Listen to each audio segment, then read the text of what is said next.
নমস্কার, নীলফাগুড হেসেলের পক্ষ থেকে আজকের রেসিপি হচ্ছে বিরিয়ানি।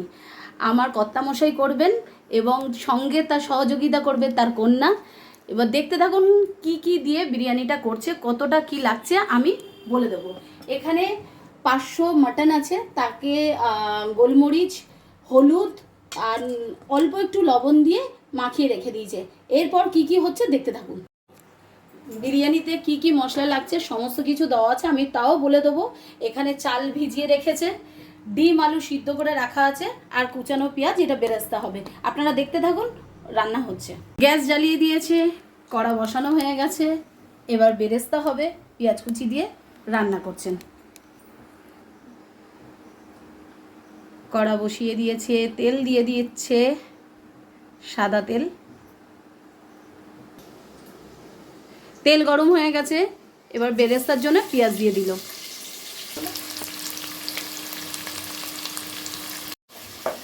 বেরেস্তার জন্য পেঁয়াজ ভাজা চলছে। আগে থাকতে মাংসটা মাখানো ছিল, তার উপরেও আবার 200 গ্রামের মতো দই দিয়ে দিল, দিয়ে এটাকে আবার মাখানো হবে।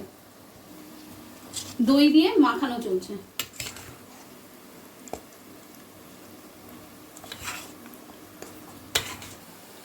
এবার দিয়ে দিচ্ছে আদা রসুন, 2টো রসুন আছে, আর 2 ইঞ্চি মতো আদা আছে, ওটা পেস্ট করা, সঙ্গে একটা বড় পেঁয়াজ আছে পেস্ট, সেটা দিয়ে আবার মাখানো চলছে।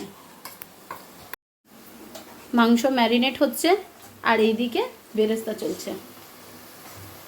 এবার আলু সিদ্ধগুলোকে একটু ফুড কালার দিয়ে মাখিয়ে নিচ্ছে।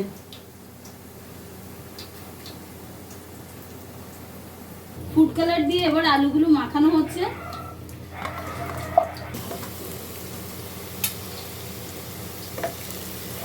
এদিকে বেরেস্তাও হয়ে এসছে। ডিম আর আলু মাখানো হয়ে গেল, বেরেস্তা হয়ে গেছে। এবার বেরেস্তাগুলো তুলে দিচ্ছে। বেরেস্তা হয়ে গেছে, এবার আলুগুলো ভেজে নেবে।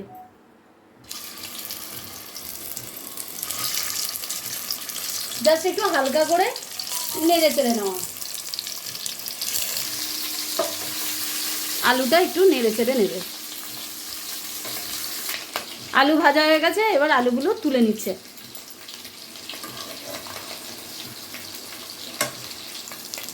আলুগুলো ভাজা হয়ে গেছে, জাস্ট একটু নাড়াচাড়া করা হয়েছে। ডিমগুলো একটু নাড়াচাড়া করে নেবে।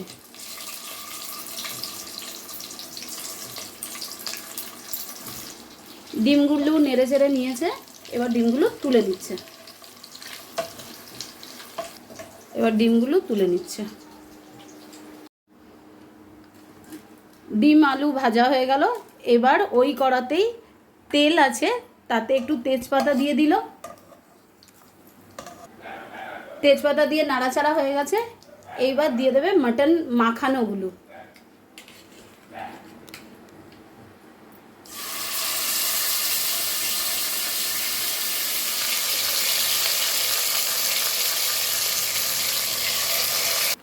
মাংসর মধ্যে 2 টুকরো পেঁপে কেটে দিয়ে দিয়েছি, যাতে মাংসটা তাড়াতাড়ি সিদ্ধ হয়, যেহেতু মাটন তো তার জন্যে।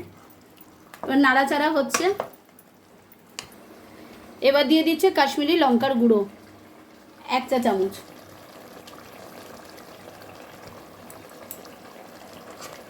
এবার দিয়ে দিচ্ছে বিরিয়ানি মশলা। বিরিয়ানি মশলাটা দিচ্ছে 1/2 চা চামচ।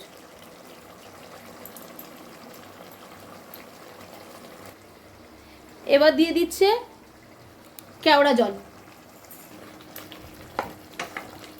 এবার দিচ্ছে 1/2 চা চামচ গোলাপ জল।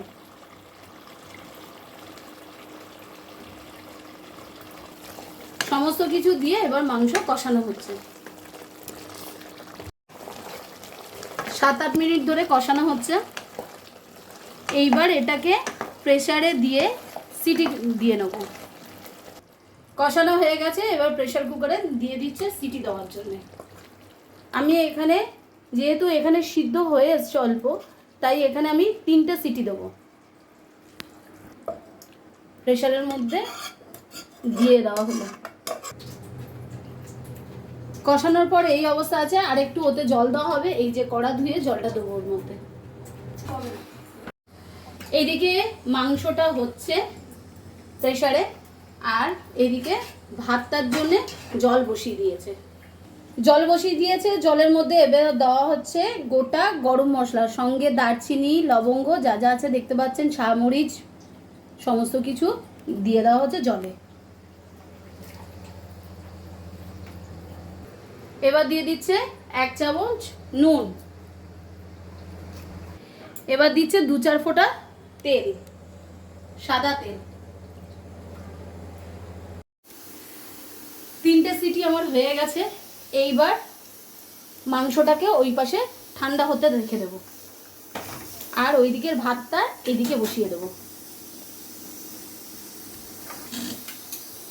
জলটা গরম হয়ে গেলে আর একটু ফুটে উঠলে তারপরে চালটা দিয়ে দেবে। জল গরম হয়ে গেছে, এবার দিয়ে দিচ্ছে চালটা।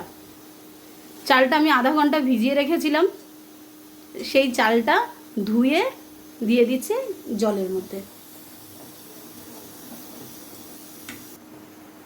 চালটা দিয়ে হাতাটা দিয়ে এবার নেড়ে দিচ্ছে।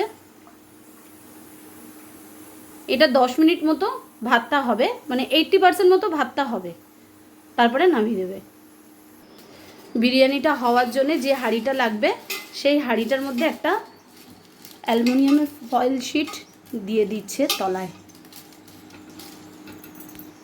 ফয়েল শিটটা এই কারণে দিচ্ছে যাতে তলায় বিরিয়ানিটা লেগে না যায়, তার জন্যে। মাংসটা সিদ্ধ হয়ে গেছে, এই যে দেখছেন সিদ্ধ হয়ে গেছে।